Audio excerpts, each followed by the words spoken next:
All right, now it's time to get some esports royalty in the house, joined by owner and the man of G2. It's Carlos Ocelote Rodriguez. First and foremost, thanks for joining me. How you doing, man? Thank you very much, man.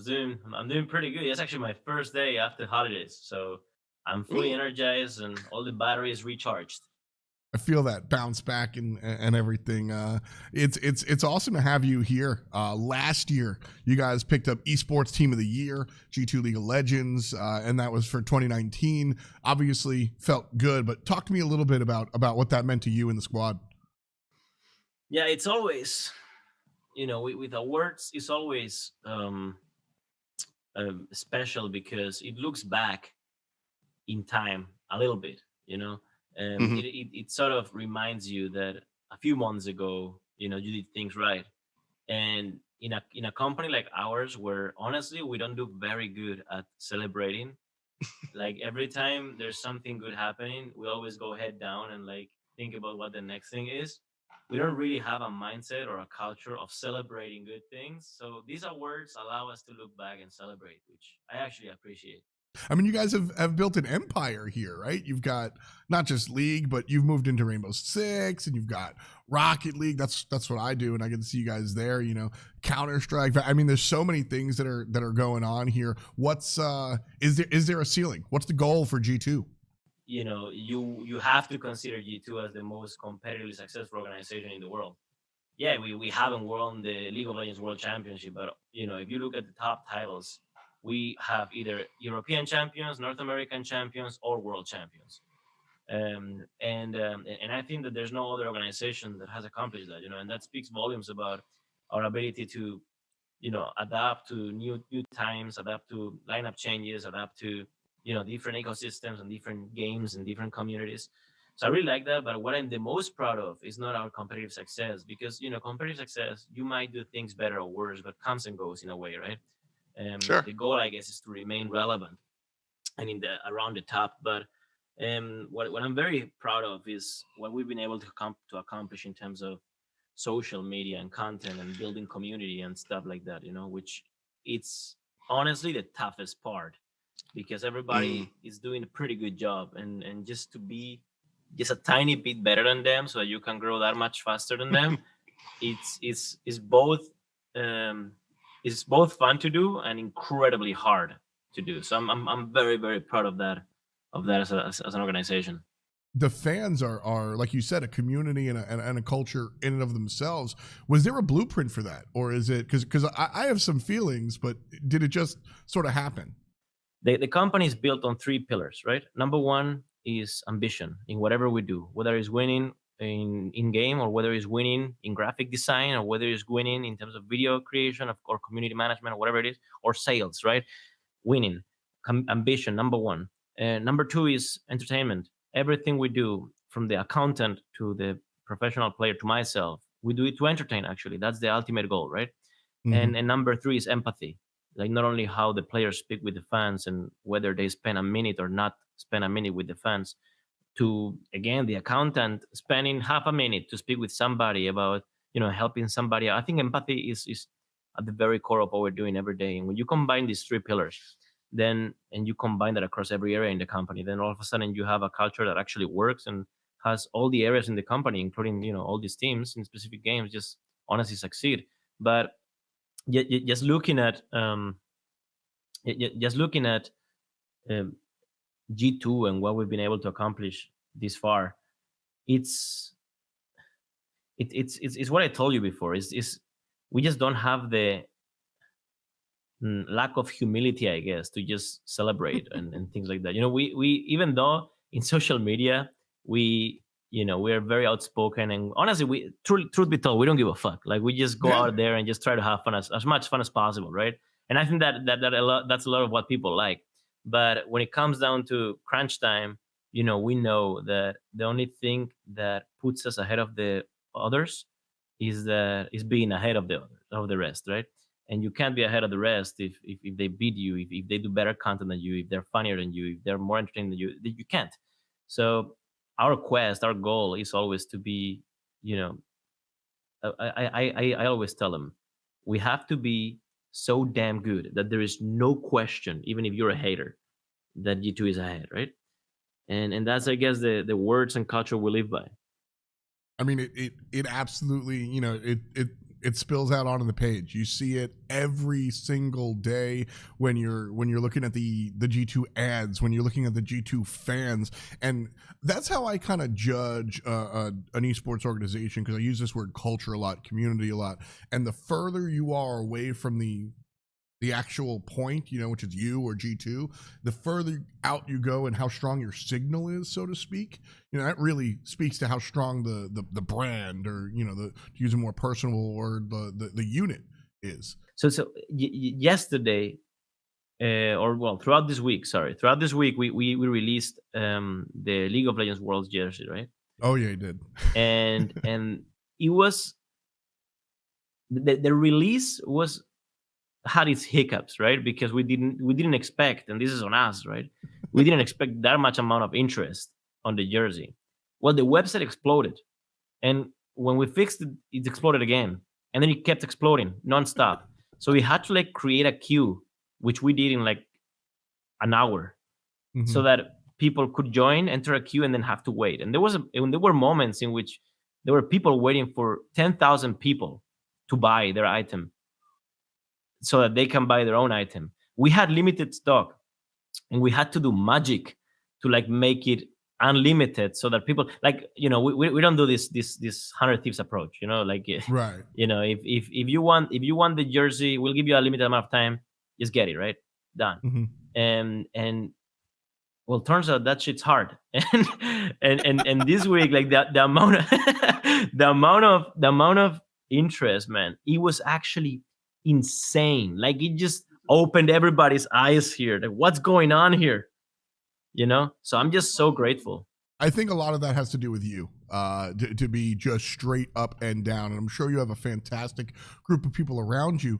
But as we see, sort of this move into the next wave of esports, right, where it's players and casters and getting involved on the top end, right? You in charge of G2. We see people like Henry G move over to Cloud9, and Karn with Fnatic years ago, right? As the people that are used to being boots on the ground now become sort of the higher ups, there's an understanding of how this stuff works. There's an understanding of everything, and I think that hits home a little bit to the fans. I mean, how much, like I said, I'm sure you've got a great team around you, but how much of G2's success do you think comes down to you? Because I have an opinion. So I like to be fair, right? And the same way I was fair when Gamers 2 fucking sucked, and I put the blame on me, I will say that things that are good right now, in part, is because I've also learned to lead this company to where it is today, of course. But I think the biggest lesson that I've learned is that you can't do everything. You shouldn't do everything yourself, And it's I've learned to make my focus really clear to the company, and to provide the vision around the brand itself, the marketing, what we should be doing, and in a bit of an inspirational and aspirational role for the company, while I heavily help put teams together and understand what's going to be the next big game tomorrow. So that is sort of the majority of my focus. I still do some sales. I still do, as the CEO, you gotta put a lot of unwanted time in legal and shit like that I honestly I hate. But thankfully I've gotten to hire pretty good people that is much better than I ever imagined I could be in a lot of these things. So that's, I think, that the biggest lesson to me, that just hire people that are better, and just focus on what you do best, and just try to maximize and optimize your time accordingly. I'm very happy, dude. And where G2 is today is just, I'm very proud. But in my mind, if you would get into my mind right now, you would be like, holy shit, you're crazy. Because in my mind, we're just a piece of shit garbage company, because I compare myself, or I compare the company with Disney, and I'm like, yeah, well, they're Sure. not even an order of magnitude bigger. They're they could crush you like a cockroach and they wouldn't even notice, right? And that's what I want to compare myself to. shoot for the moon, land on the stars, that sort of thing. Yeah, there right? you go. Yeah, There you go. That's good. absolutely. And I mean, looking at the other esports teams, when you look out there, they're probably not thinking of Disney, and I think that's kind of representative of where you guys are at. You said, if you come into my mind, you'll be like, what the fuck is going? Yeah. I mean, we see that on Twitter. You have a lot of fun on Twitter, and I think that's a big part of what allows kind of G2 to be successful, because it feels like, like you said, it is a long way from you just doing everything. You have 107 employees, which, congratulations, that's actually really awesome. Thanks, but man. it still feels like this family, this team that you're kind of rooting for. And like I said, you get very personal out there. I mean, you talk about your own games, maybe not your league games, but you've been playing Valorant, right? Like, yeah. Dude, I'm good at Valorant. I mean, fun? I haven't played for 3-4 weeks, but I'm Immortal 3. There you go. That's what I'm saying. Are you still having fun playing around the Valorant? Oh yeah. Yeah. I enjoy playing. It's just that when you have played competitively once, especially when you have done it for as long as I did, your mind defaults into winning, right, and not having fun. Like I remember the days where I used to have fun just playing. Now I have to win, and if I don't win, I actually rage. And yeah, so it's not the best of experiences like it used to be, especially because I don't have the time to like get very good. But so yeah, I try to change things out a lot, racing here, I do some Valorant there, some football here, then I hit the gym, then I realize I cannot be number one in any of those things, but if I keep changing, and I keep it fresh enough, then it remains fun. Worlds is here. You guys are prepping. It's a little bit different in 2020. Like most things are a little bit different. How's the team look here as you're getting ready for things? Yeah, 2020 is definitely very special in a bad way. Yes, this year hit us actually pretty hard. So I'm specifically proud of what we've been able to accomplish this year, like being LEC champions twice in a row. Well, actually, it's 4 times in a row, right? If you count last year, but last year was easier, quote unquote, because it was a new team, and when things are new, there's like a honeymoon period, and if the team is really really good, the honeymoon period can easily last a year, and then it's when shit hits the fan, which is you come from playing against Faker and playing against Damwon and playing against FPX in the grand finals, and you have to go back and play against Excel Esports. I mean, no offense to anybody, including Excel, they're great people, sure. But when you compare the world's best with the rookie of your league that is supposed to get 8th in the season, then the motivation to compete at the highest level has to be built up again, right? And that's something that this year was very tough on us for multiple reasons, because when we started getting into the flow of, okay, if we want to get another revenge against China in Worlds, we need to go through this hurdle of called, or throughout Europe, right, and win Europe and become a really good team within Europe again before going to Worlds. And when things were getting a little better, then disasters struck, with of course Lucas, Perk's father, passing away, which was a huge blow to the team and to himself, of course, you can imagine.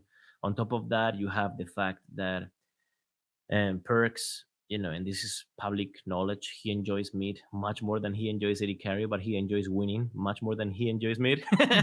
So, which is the reason why he did this move, and all these things combined are just very tough, like for anybody, right?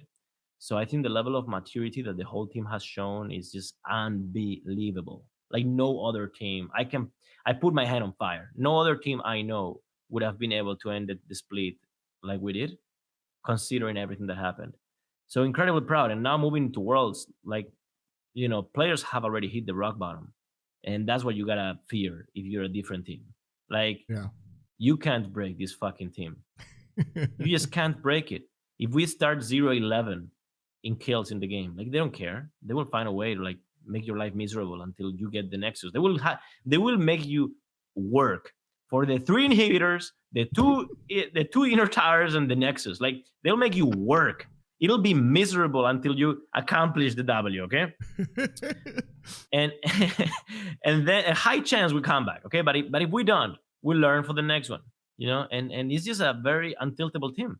And I think that going through hurdles, going through failure, is the best way to build a championship winning team. So most people see us as underdogs for this world championship. Yeah, the best team in the West, but relative to the Eastern teams, most people say we're worse than last year. I say, yeah, be careful what you wish for, because it might very well be that hitting rock bottom early on is going to help us. Something that strikes me, something that's really easy to take away talking to you, even just for, we just met, and just talking to you, off air, on air, it is very obvious how much you care about your teams. Not just like dollars and donuts, but you actually give a damn about not just their performance again, but off the field. When I asked you about the team and how Worlds was going, one of the first things you mentioned was one of your players' like personal turmoils. That's very telling. What can you say about your personal relationship to the players and your teams there on G2? Again, I don't like celebrating, right? So if the team is 8-0 in the league, they will not see my face. I will not come to them with a bunch of Red Bull and Domino's pizzas and Pringles and happy face and go karting or something, right? But they see my face when shit hits the fan and when I see I can help, right? And so yeah, that makes me be prone to be in conversations with players that are private and personal, and because everybody goes through hurdles and nobody understands a competitor like a competitor. When I was a competitor, I couldn't tell my parents. I mean, I could tell them, but they wouldn't get it. I couldn't tell anybody. It's just nobody gets you. Like, your wife, nobody will get you. Nobody. Mm-hmm. And that is just normal. It's what it is. You're alone in the dark, then you go to bed alone and you're alone. That's what you learn. But having this very small support system, and in this case is the team owner that you playing the team for, it's actually very good for their mental health, because they understand this guy is where he is. Anybody that looks at my life, of course I also have shitty stuff like everybody else, but everybody that looks at my life, I was like, the guy's doing well for himself. Well, I've gone through the biggest possible hurdles personally and career-wise, and here I am. I'm proof that you can survive it and learn lessons from those shitty moments. So this is what I try to share with players by the day-to-day communication. And when shit hits the fan for them personally or in terms of like in-game, they very often, if not always, come to me. And sometimes I know what to say, sometimes I don't know what to say, but always my experience gives them some context that is, helpful for them in those situations, right? So yeah, I guess by the way I am, and I guess you could say I'm empathetic, which is a curse and a blessing at the same time. A curse because you end up in situations you don't want to end up, but a blessing because you can help, right, people. It's playing, I guess, in my favor here, because the players do like to speak with me, and I do like to speak with them and try to help as much as I can, right? That's extremely. I just all I have to say to that is I just respect the hell out of that, man. I think there are many ways to skin a cat, right? But I think that this is one of the better ways to kind of run things. The having both sides is just impressive, and all the kind words, whatever. Look at the success. I think the technical number you tweeted out was 70 billion people looking for the jersey, right? Like. I think people are liking G2. Can you believe there's people that actually said, how can there be 70? Dude, whatever. I can't be arsed with some people. Actually, not enough people. Yeah. I'm checking actually the website database, and there's not enough people checking your.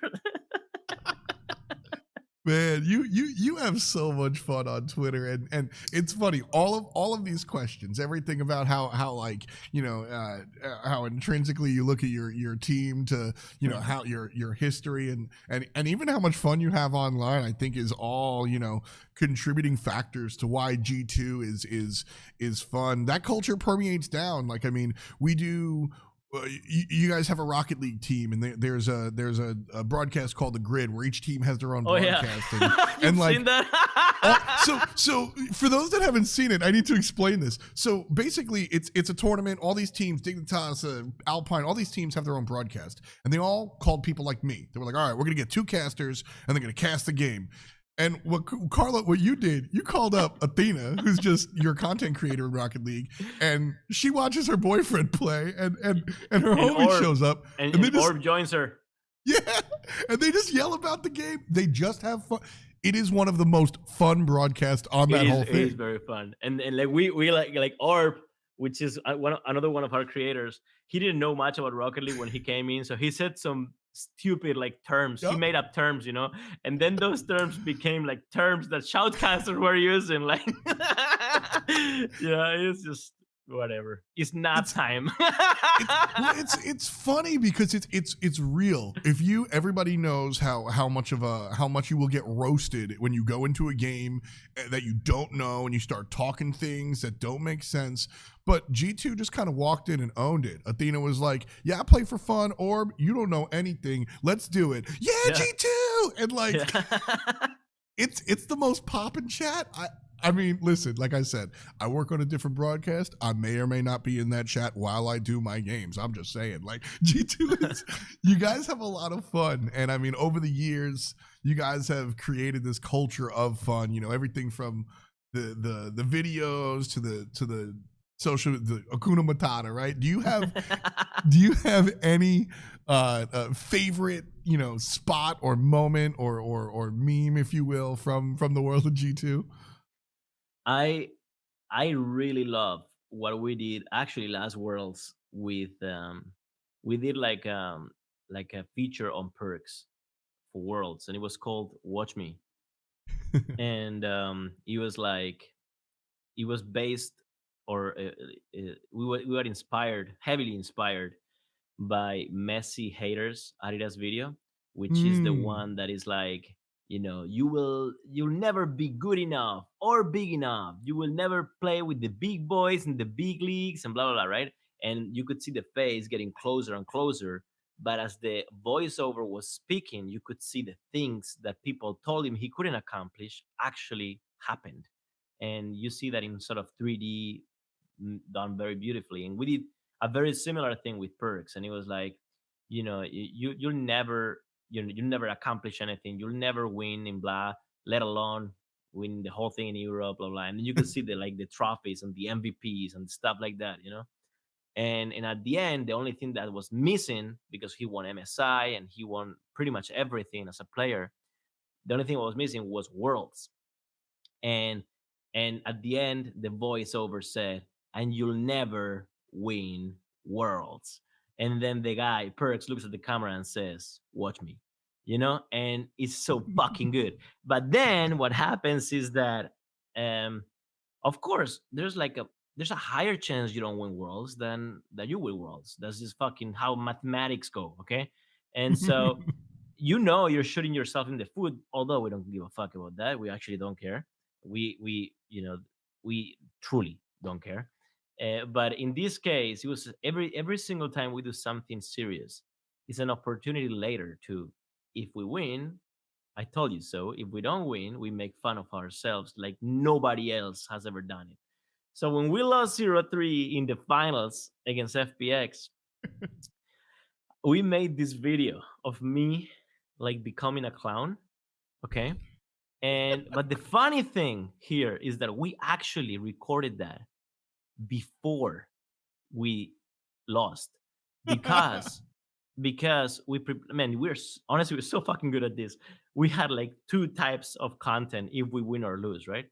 And we used the one when we lost, right? And it was like me becoming a clown and blah blah blah. And I was saying like, yeah, G2, there's no way G2 loses the final. They're much better than FPX. Our top laner is better, and blah, blah, blah. And I was like slowly getting dressed as a clown. And at the end, I say, watch us, right? And watch me, I say, right? Just referencing that video we made with Perks. And it was just the most beautiful way to end the year with the League of Legends team, because it was like a whole roller coaster, you know? Yes, we believe in ourselves, we're fucking serious. Then we flopped very hard after peaking in semifinals. And then we just make fun of ourselves like we've never done before. And we had like, thanks to that video and that overall, initiative, we had so much love from the community. And people, it was done the day after or uploaded the day after. People got over the finals and they said, look, yeah, they lost. Fuck, so what? They're still doing the best they can. It was a great year, So that video making fun of ourselves did a lot of good to us, And that's probably one of my favorite things, because we could turn something negative into a positive, something that could be used against us. We used it against us, and it turns into a positive. I love that. Yeah, I mean, you got to own it, and y'all absolutely do. G2 owns. Right now, sometimes it feels like G2 owns the world. Like I know, said, dude. Sometimes I especially in League of Legends in Europe, bro, because I was like, I need Fnatic to like beat us like once or something, Like on the back of my head, I was like, I'm gonna regret saying this, but to myself. But yeah, I truly wanted that to happen, and finally it happened this season. They beat us 2-3. But then we completely rough stopped them in the finals. So I guess it did something for the rivalry, but not much at the end. you got a little bit of the rivalry out of it. A little bit, yeah. There were for a solid 7 days. There were like hundreds of people believing Fnatic was better. Dozens of people believing Fnatic. Oh man! Next time you play Fnatic, it's going to be the whole Arctic roster, and you're just like, oh, we just decided. Yeah, exactly. Oh man, good stuff, my man. I want to say it's always a pleasure. This is the first time we got a chance to talk, but I have a feeling it's always a pleasure talking to you, my man. Oh, thank you, bro. You let me know. We can speak anytime. You know what? People say that, but when it comes to, I actually believe that. So I'll hit you up for some free gear for sure. I mean it, man. I mean it. I mean it. Definitely, I'll cut that shop line then. But thank you so much for your time, man. What you've done legitimately, as a member of the esports community, what you've done with G2 has been really just, straight up impressive, and the team continues to kill it. Thanks for your time, and good luck with everything. It means a lot to all of us here, man. Thank you so much, and thanks to you guys for giving us this platform. It's as I said, it's getting an award or just being part of the conversation when it comes down to awards. And our content team is in 4 categories this year, which is insane. Plus, all the other nominations like personality of the year, team of the year, organization of the year. There's so much stuff we're a part of. I'm not even sure how many we're a part of this year, but it's honestly, I never thought I'd say this, but it's honestly very refreshing and nice to, be a part of these things, because again, it reminds you that you've done some things right, and sometimes that's not a bad thing to go through. Absolutely. You said before you don't like to celebrate. Well, I do. I like to party. I like to celebrate. And so we celebrate. We celebrate for you. Beers up, cheers up. Again, congratulations, and thanks for joining us. Thank you, guys.